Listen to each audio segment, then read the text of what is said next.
Hark now, hear the angels sing, new King born today. Man will live forevermore because of Christmas Day. I'm celebrating Christmas at my house. You can see I'm all decked up, I'm all ready because this Christmas week we are cooking a Christmas pudding! Yay!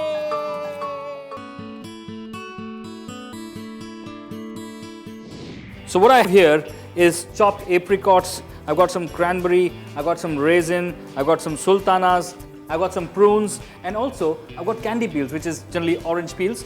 So all this mixture needs to be soaked with some alcohol.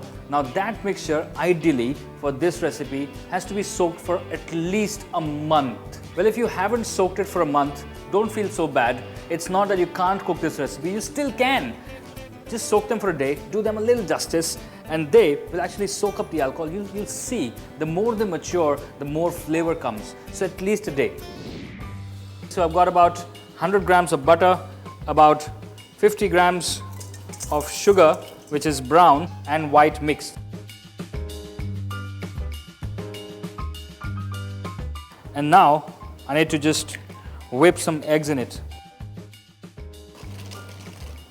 So once this is fluffy, we're going to add all the dry ingredients, which is a mixture of flour, cocoa powder, and breadcrumbs.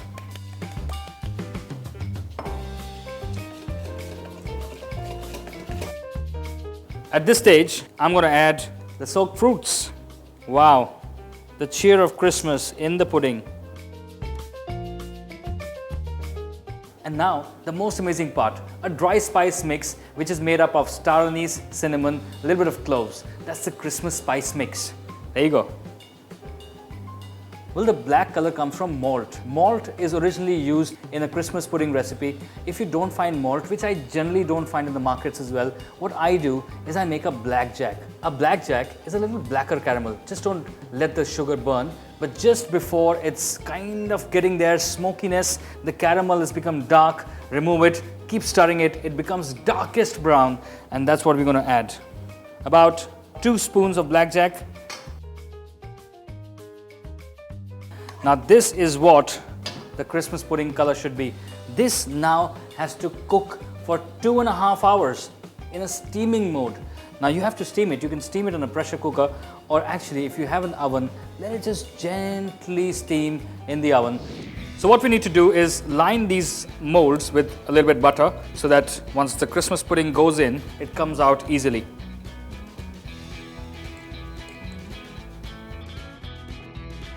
Almost filled till the top.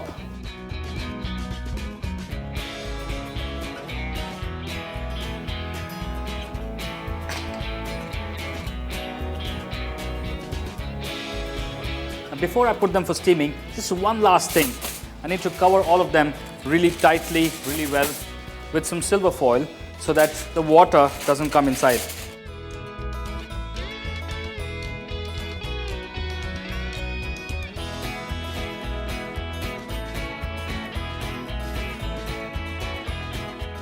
I'm going to pour a little water in the tray. This needs to steam in the oven for 2.5 hours at 100 degrees. Bye-bye. So the Christmas pudding has nicely baked 2.5 hours. The whole house is smelling of Christmas because that's how powerful this recipe is. And now is the time to plate it. Some Christmas decoration, and I've got a nice custard sauce which is made out of egg yolks, cream, a bit of vanilla.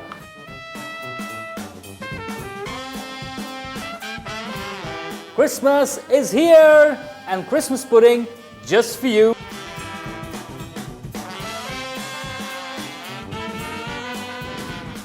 A Christmas without a roast? Sounds strange. So we are going to do a lovely roast, but we're going to do it Indian style. We're going to do it Goan style. We're going to do a lovely chicken kafrial. Pan roasted, juicy, very tasty.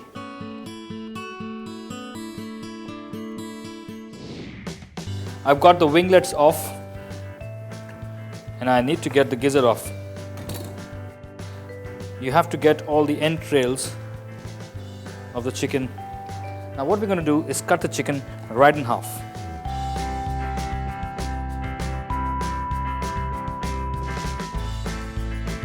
You need to cut this part so that the entire masala can go inside and sit with the chicken.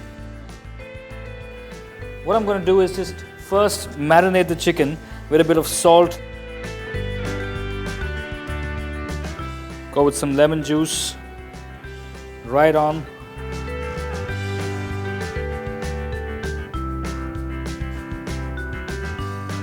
Now I'm going to add a little bit of ginger garlic paste.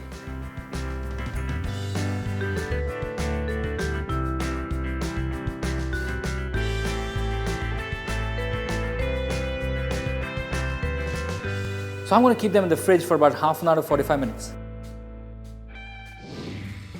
And now the kaffir masala, which is a little spicy, but it's really nice. So I've got about 6 to 7 green chilies. We're going to take about 4 to 5 cloves, a teaspoon of black peppercorn, a teaspoon of jeera, just a couple of cinnamon. Just going to break it. Got some fresh ginger, about 8 to 10 cloves of garlic, fresh again, about a bunch of coriander leaves, some poppy seeds or khaskhas as you call it, and finally some tamarind pulp. We're going to add a little bit of water and make a fine blend of all these. Now this is going to be a green paste.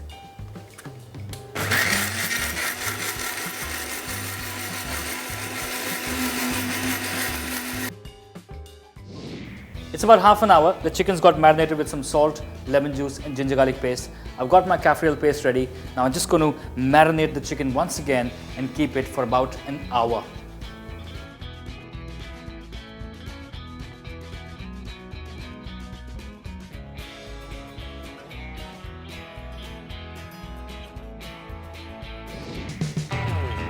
Alright, it's been an hour. The chicken is marinated well and I'm sure the chicken is already flavorful. So if you have a large grill pan, I would ideally do that in one pan at one go, but I don't have one. So I've got these 2 pans. I'm going to do 2 chickens simultaneously.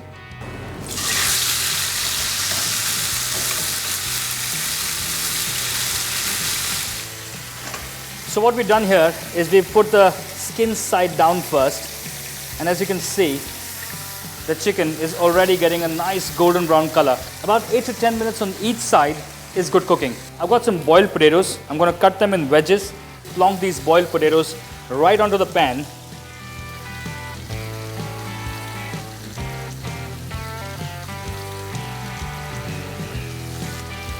Crisp with the chicken along with the juices, all the flavors are together.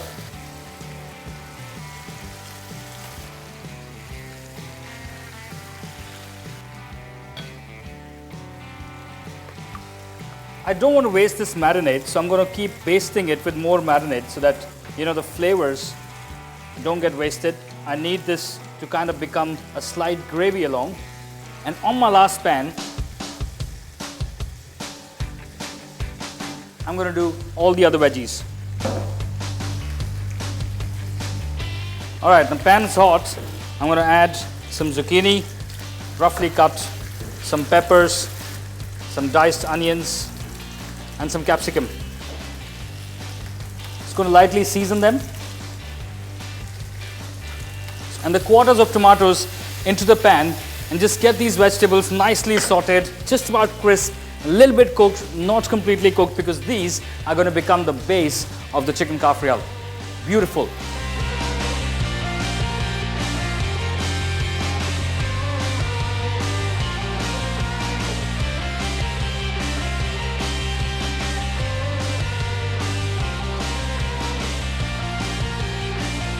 Now because this is chicken with bone and we are cooking it on a pan and this is not going to see an oven at all, so what I recommend is cover it with a lid, simmer it, just gently let it cook for about 20 to 25 minutes.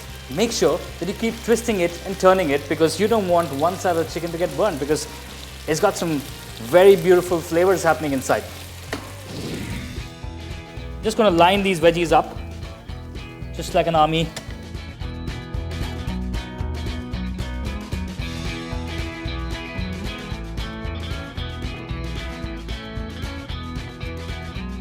That is definitely a winner.